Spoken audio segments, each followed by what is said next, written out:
भंडारा तालुक्यातील कोका अभयारण्यात होत असलेल्या प्राणी हल्ल्याच्या मुद्द्यावर आमदार नरेंद्र भोंडेकर यांच्याद्वारे लावण्यात आलेल्या लक्षवेधी प्रश्नाला संपूर्ण महाराष्ट्राची समस्या अशी ग्राह्य धरून दिनांक 19 मार्च रोजी सायंकाळी 5 वाजता दरम्यान यावर बैठक आयोजित करण्यात आली।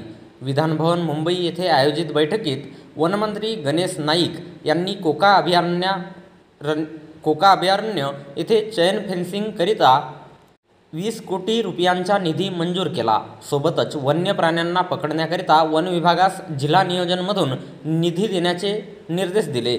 भंडारा लगतच्या कोका अभयारण्याच्या बफर झोनमध्ये 19 जानेवारी रोजी सरपण गोळा करावयास गेलेल्या महिलेवर वाघाने हल्ला करून तिला ठार केले। या घटनेसंदर्भात आमदार नरेंद्र भोंडेकर यांनी अधिवेशन दरम्यान लक्षवेधी प्रश्न लावले। सोबतच अशा घटना संपूर्ण महाराष्ट्रात हॉट असल्याचे निदर्शनास येताच वनमंत्री गणेश नाईक यांनी या मुद्द्यावर आज संयुक्त बैठकीचे आयोजन केले।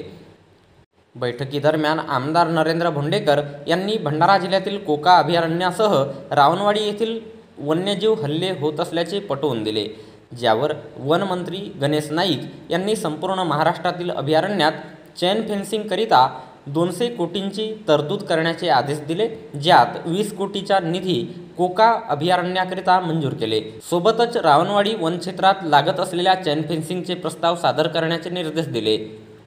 याच बैठकीत भंडारा वनविभागाचे TTCचा प्रश्न मार्गी लावत वनमंत्री यांनी त्यास मान्यता दिली आहे आणि वनविभागाला लागत असलेल्या पिंजऱ्याचा निधी जिल्हा नियोजनमधून देण्यात यावे असे निर्देश संबंधित विभागास दिले। या बैठकीत आमदार नरेंद्र भोंडेकर, आमदार राजू कारेमोरे, आमदार काशीनाथ दाते, आमदार विकास ठाकरे, आमदार आशिष देशमुख, आमदार रंजनाथ जाधव, आमदार विजय रहांगडले, अप्पर मुख्य सचिव मिलिंद म्हैसकर, प्रधान सचिव मुख्य वन संरक्षक सोमिता विश्वास, प्रधान मुख्य वन संरक्षक वन्यजीव श्रीनिवास, उपसचिव विवेक होसिंग, मुख्य वनसंरक्षक मल्लिकार्जुन, भंडारा उपवनसंरक्षक राहुल गवई आणि संबंधित विभागाचे अधिकारी उपस्थित होते।